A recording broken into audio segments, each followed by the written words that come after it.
Let's get going with our classes. With the class. I have some games from some of my recent tournaments. I have a couple of positions that I wanted to show today. I had a horrendous tournament that I played over the weekend, probably one of the worst tournaments of my life. And but still, there's some parts of the game that helps us learn something. So I found an interesting bit in that game. This is one of my last games. Actually, I played this just 2 days ago, and I end up losing in time trial play by making some really horrible blunder.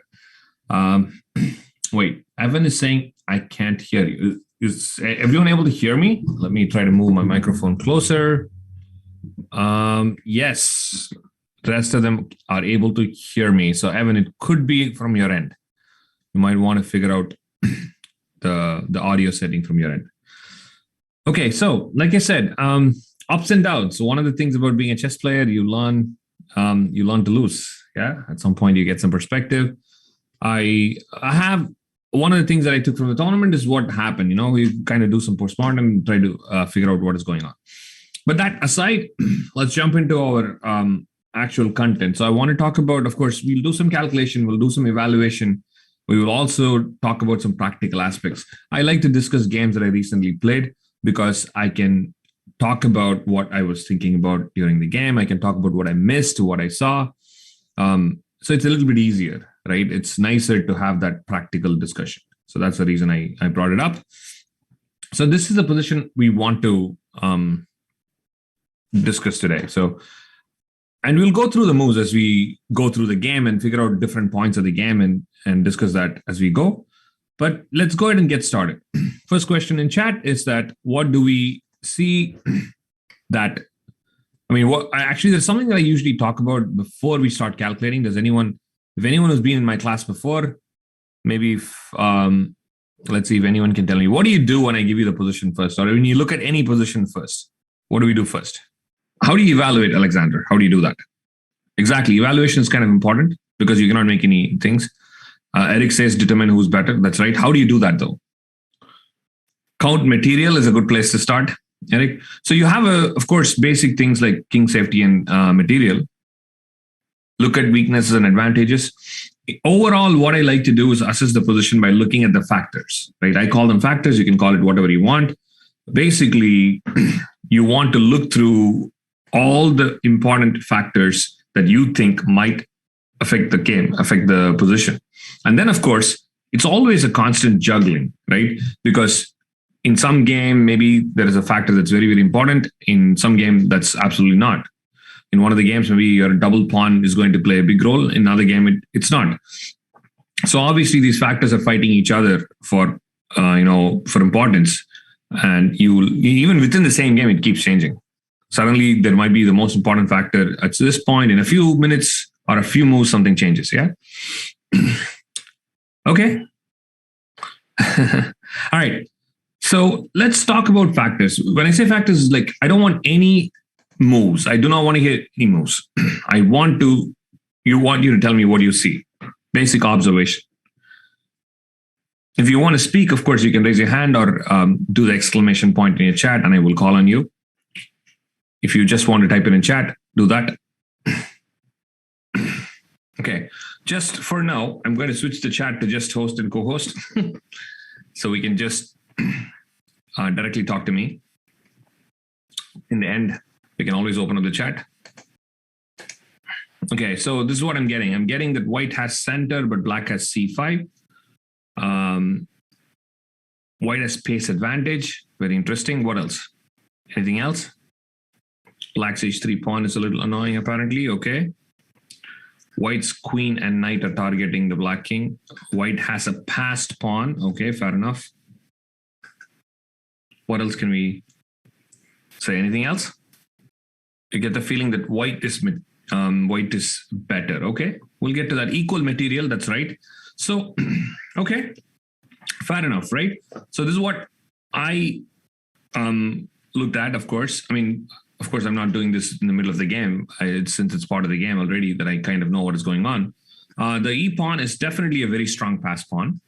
right? And that's something that's there. And the opposite side castling. So if you have not thought about this, or if you thought about it but didn't type it in chat, that's okay. But if you didn't think about this, I would say you have to take a second to see this. These are important factors that come to my mind that you should have definitely seen, right? Opposite side castling is going to definitely make an impact. Clearly, black is, pushing some pawns and attacking the king, and white is trying to do the same with the queen and knight, right? So definitely both sides want to attack the king in some sense.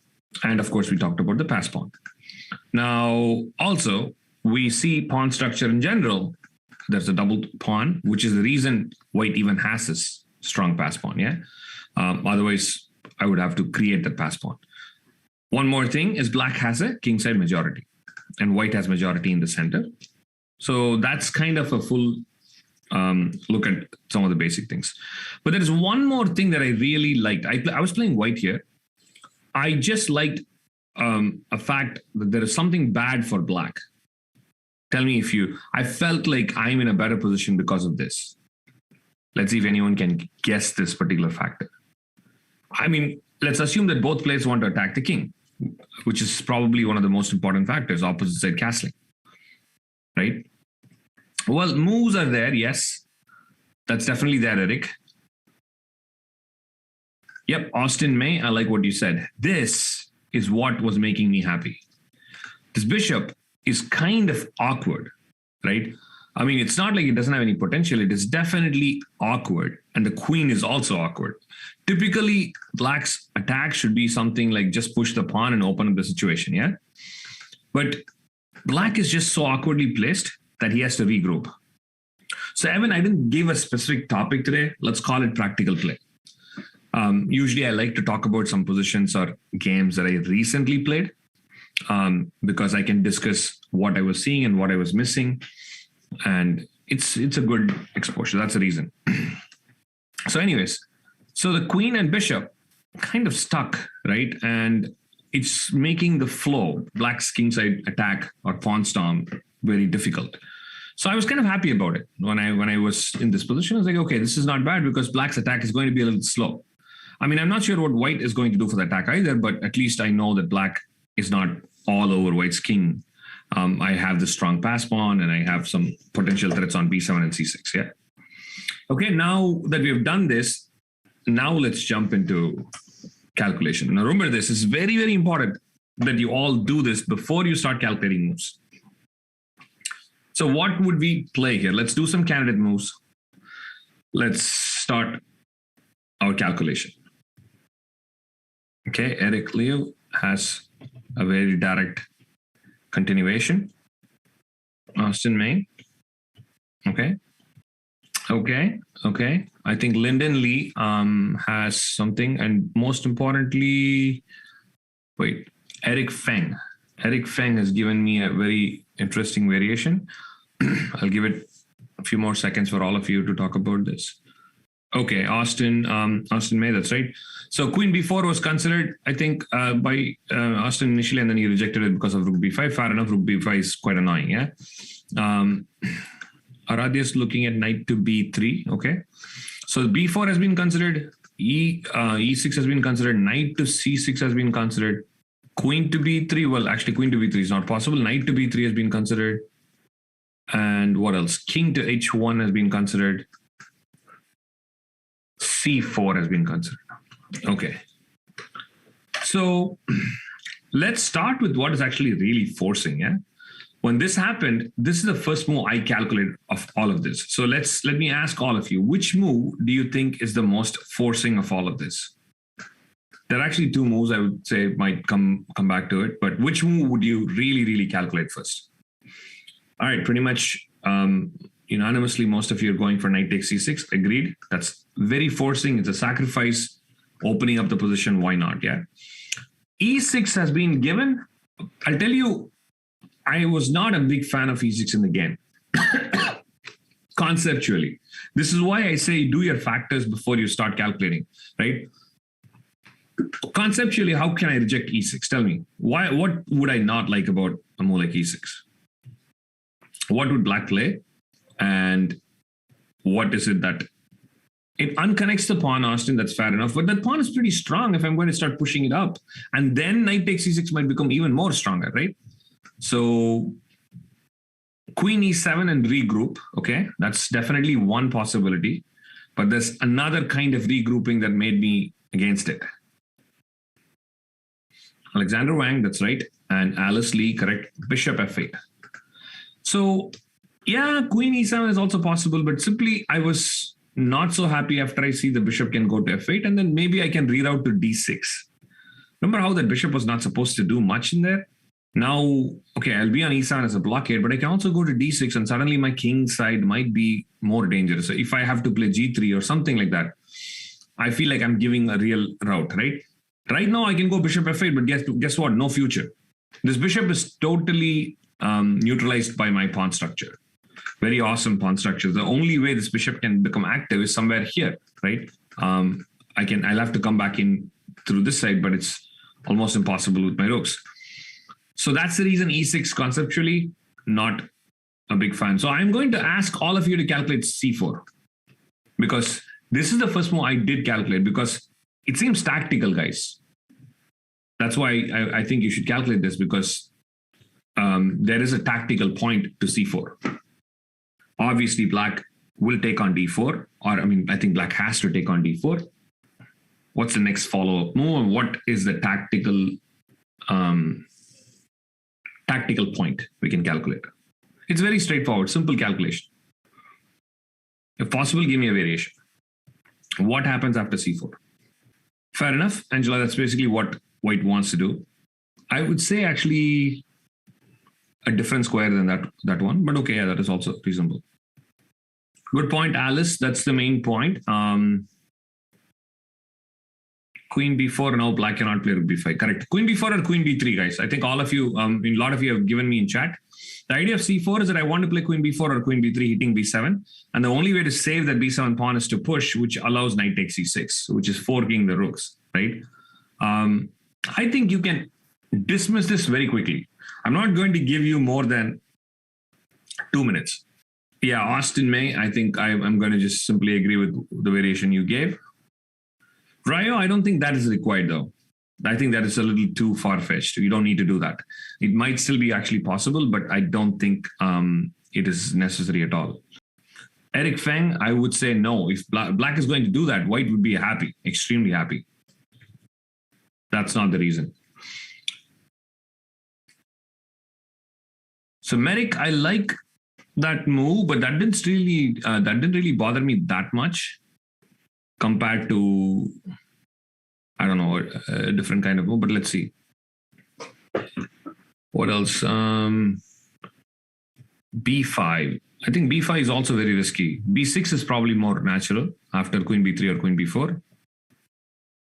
Okay, so I'm going to first refute the first option quite straightforward. After takes, if I go queen to B4, I think this is easy to refute. One person already gave me, I think Austin May already gave me the refutation.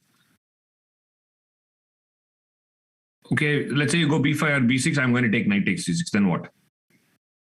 Actually, B5, knight 6, you want to play rook C4, is it? Okay. Okay, that is also possible. I didn't even think about that. Maybe that's one of the ways to to deal with it. But I think the simplest thing I saw in the game, and I think that was also given here, is this move. And I felt this is simply strong, yeah?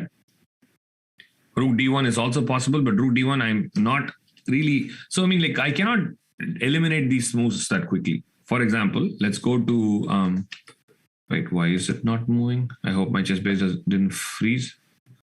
Okay, oops. Pause share for a second. Okay, it came back. Good. It took me a minute, but it came back. Okay. So the reason why, I mean, rook d1 is not that clear, because if I take the rook, right? If I take on knight takes d8 and rook takes e1, queen takes e1, I mean, like, it's not so obvious. Yeah. Why is that exchange? Like, black has any clear compensation. So this is not the real problem solver, but this is a problem solver. Yeah, you play rook g4 and now you're threatening mate. I mean, g3, I don't know. I might run into rook takes g3, but also importantly, I can simply move the rook on d8 in now. I can go, I don't know, maybe rook d2 or rook d3. I mean, if you play g3, maybe rook d3. Do you think I can take this? I think I can also probably take this, yeah. But okay, let's not go into depth here. That's one of the reasons I rejected queen b4. What about queen b3? So let's say now b6. Again, you have to kind of play this because you cannot allow queen takes b7. Yep, Alice has given the point. At some point, this looked interesting, but when I find rook d3, it becomes quite annoying, yeah? I was trying some queen h3 ideas. Of course, rook g4, I could take on h3. But the point is rook d3 is very strong. I have removed myself from this fork. And I think now some rook e3, rook d2, again, all these calculations, I was trying to look through it a little bit, but then I was able to eliminate it quickly to say that this is too dangerous, yeah? Queen a4 did look interesting, but I think there are some tactical ideas there. I don't know. I don't remember exactly. Maybe something like queen e3.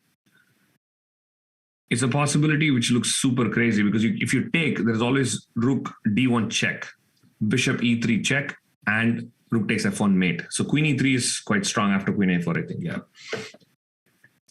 All right, let's come back to the main position. So if c4 is not the move, the next move you have to calculate is definitely knight takes c6, yeah? I think knight b3 and b4 are also being considered. Not really so bad. But the only question I have for those who want to play it slowly with b4 or knight b3 is what exactly is white's plan? How are you going to attack? In fact, I want to do this before we go any further. Your understanding of the position starts here, right? So if white has, let's say, 4 moves, I want you to just type in 4 moves for white, no moves for black. And let's not do knight takes c6, of course. Knight takes c6, if we play, we have to calculate that. We're not going to do that. But let's say white plays 4 moves to build an attack. I want to know what you're going to do. And let's say black has 4 moves for an attack. What can black do? And we want to see what exactly is very dangerous or threatening. And then we can decide. Okay, so Lyndon, you've given me something. But I don't think it's so dangerous for black at the end of 4 moves. If at the end of 4 moves, you don't create a super strong threat, I would say that it's not that promising. I mean, it's a little scary, but not that scary. Okay, let's go to Austin May. Austin May is like, okay, that's a conceptual idea, but what exactly is white going to do, Austin May? You have to tell me that. Okay, so Royo, you're saying let's go positionally. Let's not actually launch an attack on the king. And you just want to defend a little bit and play slowly, okay? Okay, one of the ideas, fair enough, yeah. All right, so a lot of the other ideas are going to knight to b3 followed by c4. So, okay, let's say you achieve knight to b3 and c4 and the rook actually goes back. What happens next? Because knight c5 might still run into rook takes d4. By the way, there might be some exchange sacrifice too, which you have to worry about. But you also have to worry about simply going back. If I go back rook d7, rook c1, rook c2 after d5 takes. Okay, you want to play rook to c1. Okay, knight b3, c4, e6, knight c5. Eric Fang has given me something like that. Okay, fair enough. So let's now go to black, guys. Let's go. I want you to tell me if black has 4 moves, what are the 4 moves that black is going to do? Let's try to do the same now for black.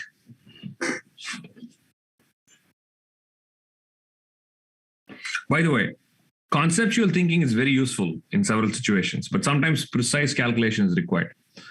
One of the things that failed me in this game or in this whole tournament was that I was missing precise calculation. So Ryo, I think your idea is there, but seems a little bit slow. I think you can improve on it. So Austin May, even after you do that, let's say I even ignore it. It's still not so scary. I want to know what the scary part is. So Angela, I think you skipped one move. You probably need to spend like 5 moves to get what you're just showing me. Aradhya, I might not take on c5? Yeah, I mean, playing on c5 doesn't make that much sense. I'll tell you why. Because your advantage is on the king side, and black doesn't even have any long-term advantage like a pass pawn or a better pawn structure. So black should clearly focus on the white king. So if I give you 4 moves for black, you have to figure out ways to attack the white king. I don't think playing positionally will help, or playing in the center. I don't think c5 can help so much. For example, if I go knight b3 after that, you're really not going to open up the file. Okay, Austin May, fair enough. You've given me like about 5 moves into that. I'm very worried about my situation, yeah? Okay, Alice Lee, I like your finally your plan. Very good, very good. I think one person has finally given me the most direct plan, which is a perfect move order, yeah? So let me show this. Remember how the problem was only this? Between the queen and the bishop? This is what the issue for black is. And if you reorganize this, then you launch an attack. And Roya, you're right. That move is also needed, but for a different plan. I think you're trying to do a different plan maybe. But so the idea is very simple. You take on g2 and you reorganize your queen and bishop. You play queen h4, you play bishop f4. That's it. Actually, white is in serious trouble if I'm able to just do this, because next move is rook h8. And then I have g5 and g4. So g5, g4 and g3 is a little slow, but everything else is happening much, much faster, right? Not only that, the other problem is I need this perfect setting. So think about what white needs to do, right? White actually has to keep an eye on e3 and d2, because otherwise this bishop will come in and he'll kill the game, right? So how do I manage to keep my rooks guarding e3 while also guarding h2? I mean, because first of all, if I play queen h4 already, there is a pin. So I cannot play rook takes g2 after queen h4. So it's very difficult for white. So you can see that black has a very concrete plan. So in some sense, I missed this. I was thinking conceptually, right? I'm like, okay, what is black going to do? Black is going to attack on the king side. I'm going to attack on the queen side. And what exactly black is going to do was required to be calculated. And I didn't do that very precisely in this game. But okay, now let's jump into our actual move. We have talked about this a lot. We know what black is about to do. Knight takes c6. So let's really jump into knight takes c6. I will give you, let's say, a couple of minutes to look at it and give me an evaluation, right? So this is what I'm looking for. I'm only giving you 2 minutes because we have done this. We have looked at this position for a while now. So you're right, Austin. It's not easy. Yeah? When you look at what exactly white's doing and what exactly black is doing, it seems to me that black has a much more clear attack with g2, queen h4, and bishop f4. All white plans that you guys gave were not equally strong, right? But however, knight takes c6 is a different story. Knight takes c6 is immediately opening up the king. Well, you're not going to checkmate the king, but you're going to get 3 pawns, and black is definitely going to be under a lot of pressure, right? Yep, white definitely has competition, but here's what it is. I need one precise line. It doesn't have to be more than 2 or 3 moves. Let's say 3 moves, okay? 3 to 4 move variation. At the end of the variation, I want a precise evaluation. So plus equals, plus minus, minus plus, whatever you want to give me. I'm going to start the timer. Let's do it for 2 minutes. But remember, it's very important that you evaluate this precisely.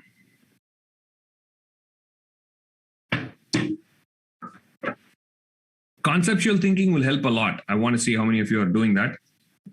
It helped me a lot in deciding something here, but let's see.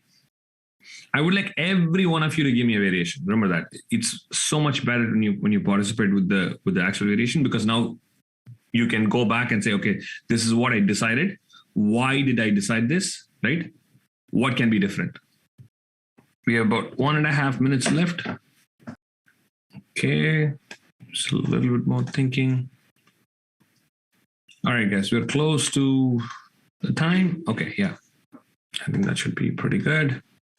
All right, let's talk about what are all the things that we get. So white is much better after queen takes a6 and queen c6. Merrick, Austin is saying G6. I think, Austin, you dropped your rook on E1 in your variation. So I don't want you to go in depth. That's why it's not good to go too much in depth, yeah? You want to keep it a little slow. I mean, a little small, because the variations have to be very precise. At this point, if you miss a single move, everything changes. So you have to be very, very precise. Okay. Eric, you have not. Eric Feng, I don't know if you gave me an evaluation. So Eric, you have given me plus equals. Okay. Angela is, I'm guessing, Angela, that you mean that white is doing really better, because if you're not sure what black is doing, right? So Aradhya, I don't think black will ever play A5. That pawn is kind of a lost cause. I would definitely not try to defend it. And I think that is, that will probably lead to much more dangerous situation for black. Okay, so, and let's see a couple more. Davis is saying queen takes C6 followed by queen takes A6, and then C4, queen B5, and just equal with perpetual checks, yeah? Okay, so that's true. Actually, if you play C4, you probably get perpetual checks. That's a good point. Alice Lee also suggested A5. I don't think that's going to happen. Okay, so now let me ask another direct question. The first thing that came to my mind when I looked at knight C6 is takes. Do I want to take queen A6, queen C6, or queen C6, queen A6? Simple question. So do I want to end up with my queen on A6 or C6? Just pick one, guys. A6 or C6, what do you like? This is where conceptual thinking helps a lot. Interesting. I'm getting A6 and C6. Davis is saying A6, Eric Leo, C6, Alice C6, Merrick is saying A6. Lyndon likes it on C6. Fair enough. Very nice. You see a nice kind of break between both the things. It's not this. These are the subtle decisions, right? It's not super obvious. But I have to say, I like my queen on C6. Right? The simple fact is that I'm going to be looking at this diagonal. And one more thing is, I think most of you kind of came to this point, is that this could be a strong threat now, right? And given that E6 and E7 is going to be a threat, my queen keeping an eye on the D5 rook might be a huge added bonus for white, right? So I decided that I want the queen on C6. When I played knight takes C6, I did play knight takes C6 in the game, by the way. And after pawn takes C6, I wanted to put the queen on C6. But here I made a bad judgment. The most direct approach is to simply take and go queen takes C6. Actually, the position is about equal. But I have to say, this is very, very difficult for black to play. I think even though the position is equal, a computer might be able to defend objectively. But I think black has a lot of practical problems. Okay, I still have to try the same kind of plan that, take and go here or something like that. But it's very tricky. And also we noticed one more thing is at some point I can always play this and start checking you for a draw if I need to. So white is actually pretty safe here. No real problems. And comfortable. So instead, what I did was I thought, okay, the A6 pawn was not so important and I don't need to take it right now. So I took on C6 directly and I thought, okay, I'll make a useful move right now instead of taking on A6, right? And I was really hoping that I wanted to go for an attack. So this is where I made a mistake because I was thinking conceptually and not calculating precise moves. So I went for a kingside attack with B4. If I had calculated just the pure number of moves what black is going to take, which is queen h4, hg2, queen h4, and bishop f4, I would have definitely not done this because I would have known that I'm slow. I somehow felt like black is attacking, I'm attacking, both sides can attack, let's see what happens, right? But obviously that's just not the right type of calculation in a position like this, yeah? Sorry. So in a position like this, you don't want to generalize your thinking, yeah? So again, you have to be very, very precise in calculation. So when I play b4, I'm really not counting or literally calculating what is going on either side.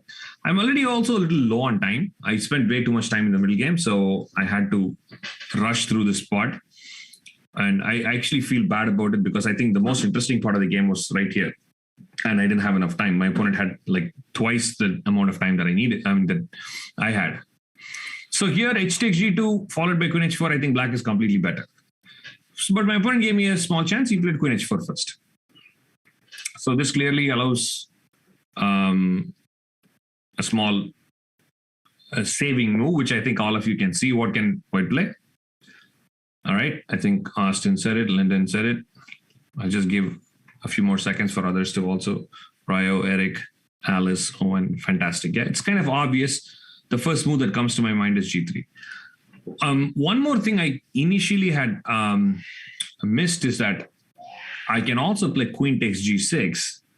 That was one of the things I was counting on when Queen goes to H4. But what do you think Black will play after Queen G6? Black has a very obviously strong move.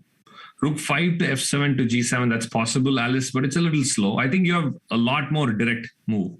If I play Queen takes G6, Black has an immediate or more direct move. Yeah, taking on G2 is right there. But I was also scared of Bishop to D2. I think Austin May is giving Bishop to D2. Turns out I'm actually not that bad after Bishop to D2, but I was scared about this during the game. But actually, the computer eventually says that you can play G3 for white, and white is actually okay. But during the game, of course, I was still worried about Bishop D2 as a problem move.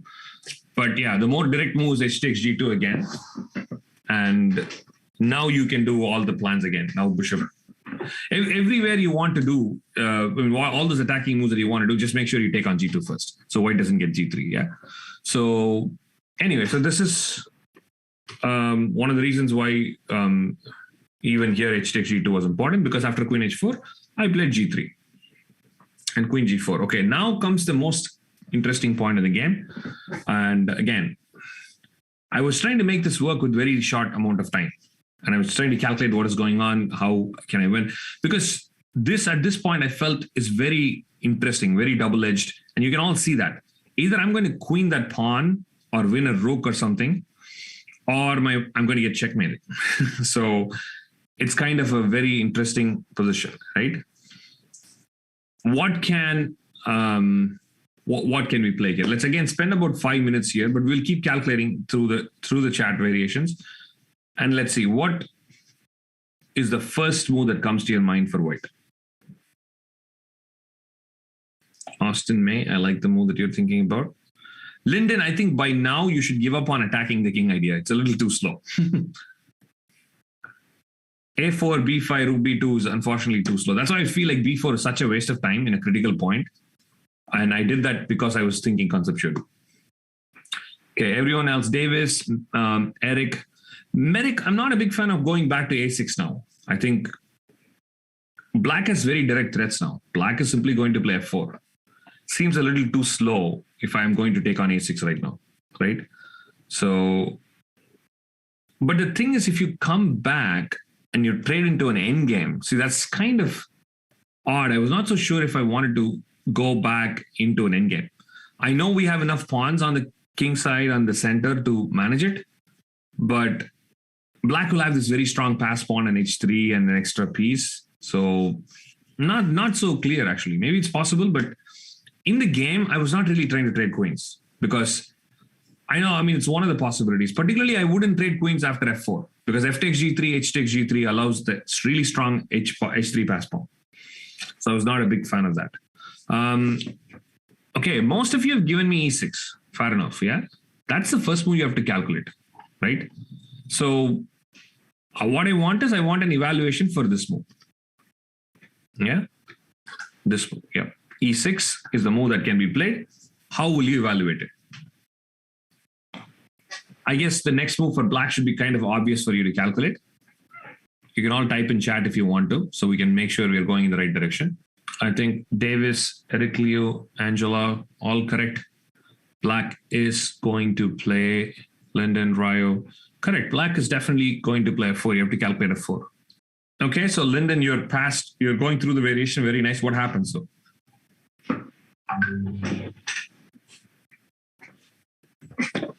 Austin May, good question. That's the variation I want you to evaluate and tell me what's going on. Is white getting away or is Black killing white?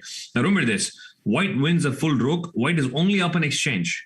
And also since I did not collect the third pawn, all of that will be only for one pawn. So white will be up an exchange and one pawn, right?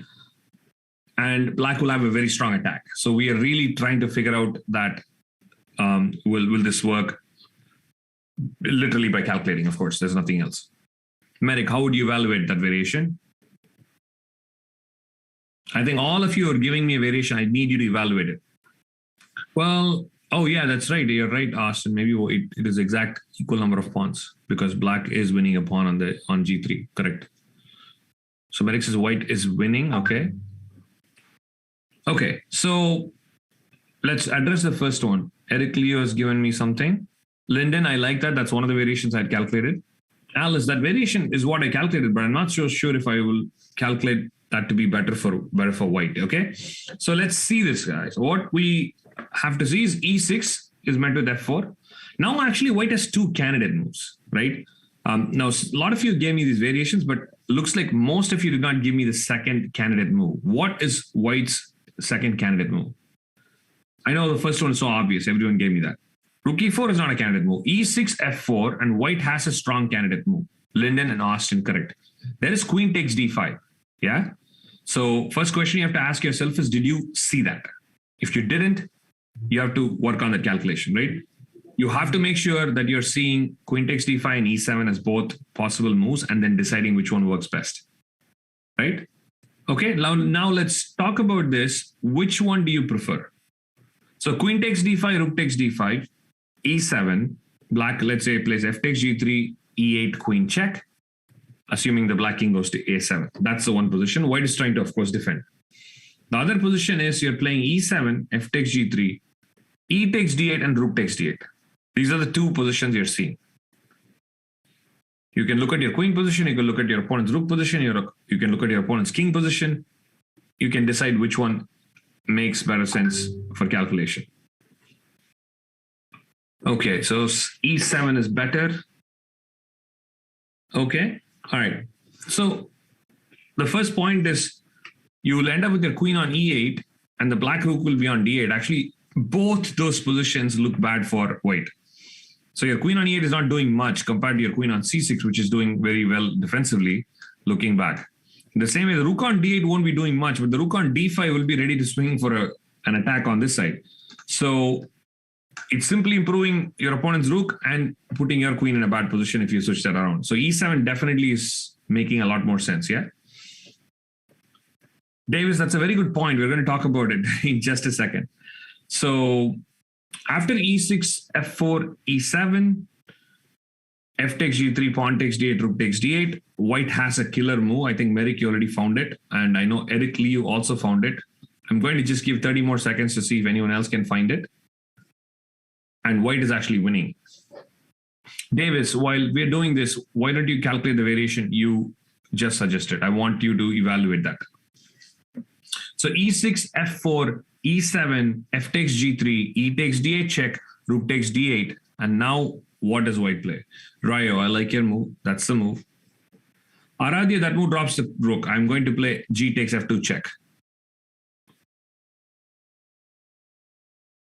So Angela, I don't know if I really need to give up my rook to achieve that. Doesn't look strong. Oh, you already did that, Rayo, a few minutes ago. Okay, I didn't notice that. All right, I'm going to tell you what the move is. It's basically rook f e2, right? So let me play it out. So we have this, and after pawn takes, take back, and then this is a very strong move. So in the game, I missed this. Again, I was trying to make this work within the short time I had, and I had stopped my calculation. Well, what is the variation here? Around this point. So it takes, king takes, and this is where I had stopped. And I thought black is definitely better, which I'm correct in evaluation. Some of you evaluated this and said the king might run, but no, black has bishop e3 coming, black has h2 coming, and it's really not worth it for an exchange, right? And now think about this. The one pawn I didn't take comes back to haunt me in every position. If this pawn was not here, I would have a draw anywhere. If this pawn was on b2, and if this pawn was not on a6, I would have a draw anytime I want. And of course, I made the brilliant choice of playing b4 before taking the pawn. Practical mistakes. We all make these mistakes, right? Okay, but the move, again, like I said, is rook f e2, and it's just crushing because rook e8 is an unstoppable threat. And after pawn takes h2 check, king h1, black has nothing on the white king.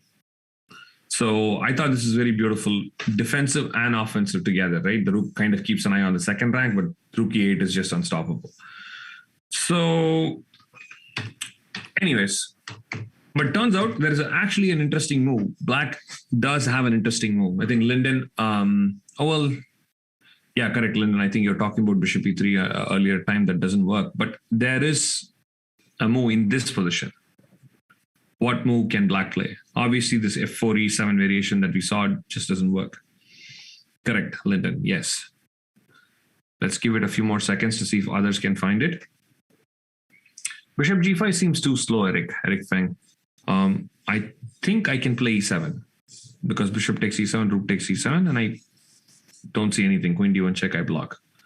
Yep, bishop e3 is possible right now. Very good. I'm not so sure if my opponent saw this, and I also actually didn't see this, but I think most of it, we both are actually calculating f4 after e6, at least from what I can tell. But obviously now I cannot take. Yeah, if I play rook e3, you play queen d1 and queen d2, and it looks like white is completely lost. So just to show you, rook takes e3, queen d1 check, and then it's game over. Yeah, because now I'm picking up the rook, and with that the game. So you cannot take. So what is the only move that is left? e7, correct? That's the only move I can really play. What happens after e7? Let's calculate a little bit more, and then we can evaluate. What happens after e7? I guess black's move should be pretty straightforward. No one has given me a move for black after e7. Okay, Linden, that's right. Eric Feng, that's right. Simply black has to take the rook on f2. Yeah, bishop takes f2, king takes f2 is probably going to happen. Aradhya, that's correct. And now you have to evaluate that position. Because white is winning the rook back. Let me see what line you gave me, Davis. You're saying it's a wrong line. You didn't play queen d2 in your variation, Davis. Yeah, that's right.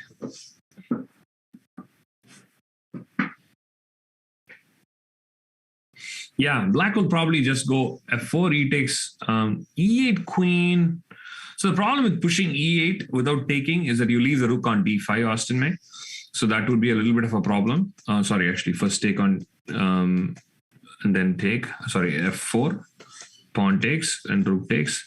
And frankly, this looks very unclear to me. If you had asked me during the game, it's kind of unclear because white is up material, but black is really in a strong attack.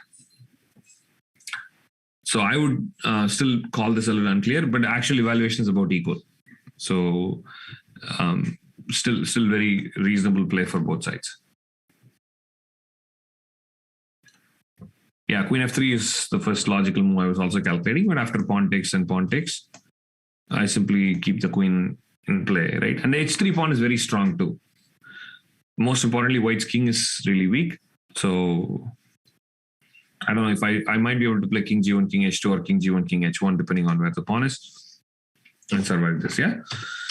Okay, so in the game, I chose the safer option. Obviously, I was trying to make e6 work, and I couldn't find... so I missed rook f e2, like I said. I was more afraid of the f4 variation, not bishop e3. So I chose the safer option, and I had seen a safer option right at the beginning. So I had done some candidate moves, and I knew that there was a safer option. So I was looking at e6 to see if it works. If it doesn't work, I'm going to go to the safer option. What is the safer move that you can see? Weak king in a heavy piece endgame is definitely a huge liability. Aradhya, queen a6 and I guess queen a6 and queen e2 would be considered a little bit safe. But so Linden, the other one, yeah. Moving the king is what I had looked at. I simply thought I can play king f1, yeah?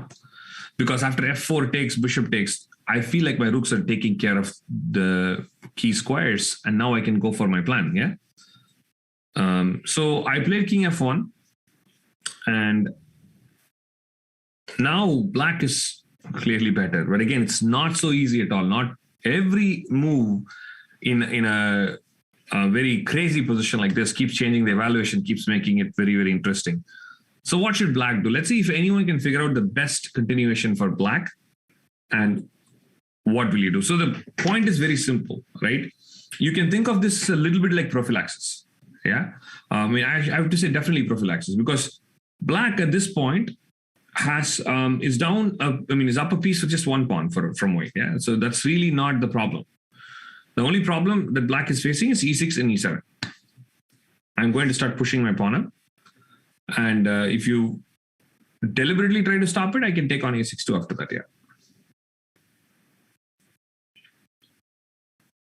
Okay, if you play rook 5 d7, let's say I play e6, rook e7, let's say I play queen takes a6, right? I mean, just to show you some simple evaluation, let's say I take this pawn. It seems to me that white is completely safe because I now have my draw. Not only that, I might at some point plan some rook lift. Okay, I cannot play now because queen d1 check, but I have these options, yeah? Maybe there is rook d6, which is still a little interesting. Yeah, possibly rook d6 still a little interesting, but okay, I feel like white is, queen b5 check and queen d5. White is a little safe now. It's not the same like before, yeah? So let's go back. How would you deal with this e5 and e7? Oh, sorry, e6 and e7, that's all. If you solve this problem, it's good. Everything is over. Black is up material, black has better position, white's king is bad. So bishop g5, e6, and bishop e7 is being considered. Problem is when I move the bishop out to e7, I felt like I'm really giving up on my threat to play f4, right? Seems a little, I don't know, I feel like it's a little too risky for black to completely give up on f4. I want to play f4. Let's see, what else do I get? I got bishop to g5 or bishop to f8 mostly, and rook 5 5 d7 instead. Queen g5 and queen d7. Again, I'm going to go back to the same point, Alice. I think what you're doing is you're kind of blockading the pawn, but you're letting me take on a6 and you're giving up on your attack completely. Don't forget your queen was on g5. You had to move it out of the way so you can plan f4, you can plan bishop f4 and all those things. So now going back to g5 doesn't make sense. Yeah. If you play e6, rook d6, I can still play something like queen takes d5 and e7. Or e7 directly. I'm going to win that rook. Bishop d2 looks too ambitious. I simply take. I don't see anything going on. Yeah. You can try some f4 after that, but no. So I'll play again, it's not super obvious at all. This is very crazy. So I'll just play this part and show you. So the kind of, the correct move is f4, pawn takes f4, and then here queen f5. I had, again, not seen this. I'm going to be honest with you. And I doubt my opponent saw this either. Because now the idea is I have queen d3 check. And once I put your rook in a pin, then the whole e-pawn becomes easy to handle. So just to show you, let's say I play this. And maybe you can start with rook here or you can start with the check. And after, let's say I play rook e2. I don't know what else I can play, yeah? Yeah, rook e2. And there is also a simpler block now because you have exposed the king quite a bit and this pawn is also committed to e6. Now you can go for a simpler move like bishop f8. Because now white doesn't have any defense against rook d6, rook takes e6 kind of ideas. Actually, I won't even do that right away. I'll put my bishop on e7. I'll try to slow play this. Black is completely in bad shape. Yeah. King g1 loses to queen d1 check. Or were you thinking of king g1, the move before? Okay, after queen check, you want to play king g1. What can we do here? I think I would still do the same. Just bishop f8, bishop e7. Since e6 has been committed, right? So I go bishop f8 and bishop e7. And I feel like black is now in control because the positions opened up more. Rook f8 at some point. Actually, no, rook d6 I have to play and then rook f8. Anyways, this is a little too complicated. I don't want you to get too caught up on this because this is like computer variation. Yeah. Like, once these computer variations will make sense after you see it, there's no way you're identifying this before. So f4 and queen f5 did not even occur to me. So anyways, f4 happened in the game. I just simply took and my opponent took. Bishop takes f4 was played in the game. I played pawn to e6 and he played bishop to d2. Yeah. So now again, I can simply play e7. He takes on e1. I take and probably quite drawish. I made one, so we made a couple of mistakes. Actually, yeah, bishop h2 is also possible, David. You're right. Bishop h2 is probably better, yeah. And he should definitely have done that.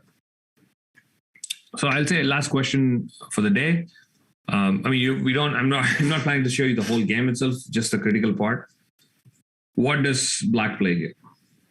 This is the last place where black missed a clear continuation. Okay, bishop takes e3 runs into e7, I think.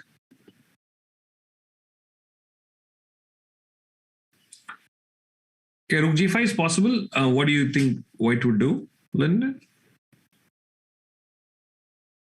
So Alexander, I'm trying to think of your variation. That looks quite interesting. Yeah. So do I have rook f8? Bishop c3, e7, bishop. Oh, no. Queen g1 is mate. My bad. Yeah. I cannot play rook f8. I don't know if I can play queen takes d5.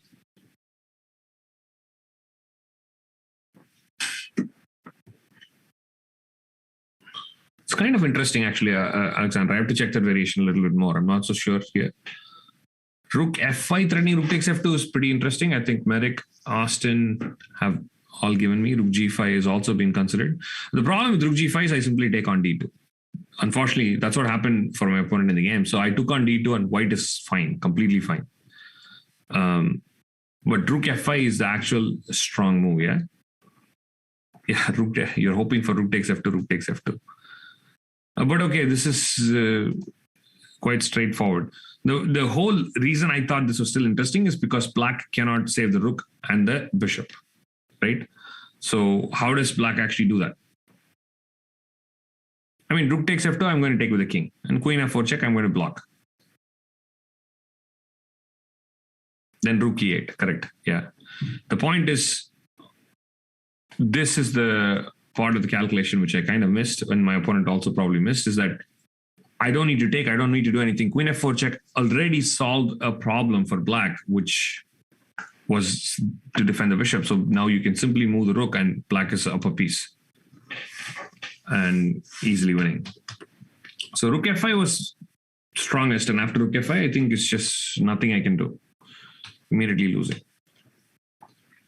So in the game, rook g5 was played. After it takes here, and then something like this was played. And here I missed d5 again. All of this was in time trouble, so it's not easy to play this position in a time scramble like that. But yeah, towards the end, I just made it like a silly kind of blunder and lost the game. But yeah, so pretty much here we can wrap up, because this is about an equal end game. I mean, if I played d5 here, probably slight advantage, but I played king here, and then we went into an end game like this. So white's actually up a pawn, but black's pawn on h3 and g6 are too strong. So they're going to definitely give enough compensation. No, I'm not showing you how I lost. Aradhya wants to see how I lost. Let's put it this way. I completely hallucinated and blundered. So, and I'm not going to go over the full details of that.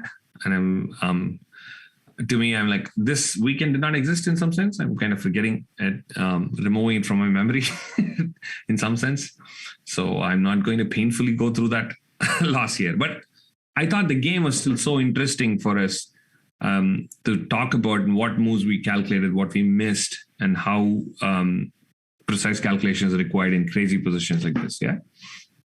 All right. I guess that's a good place for us to wrap up. You have any questions? I actually was thinking 2 games, but I guess this completely took both. Yes, I can definitely open up the chat. I know, of course, you're going to go crazy with that.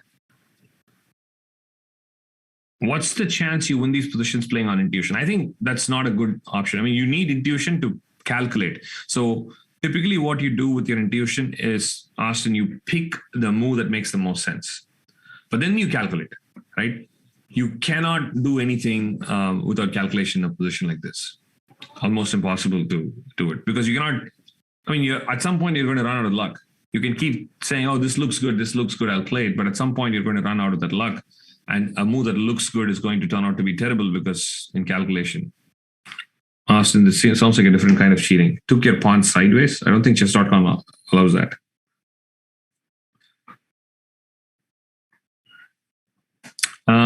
Evan, whose game are you asking? I'm sure you're asking the pawn capture sideways. No interest in the calculation in this game here. All right, guys. I think that's a good place for us to wrap up. Thank you, everyone. I'll see you in one of the classes in the future. Bye-bye.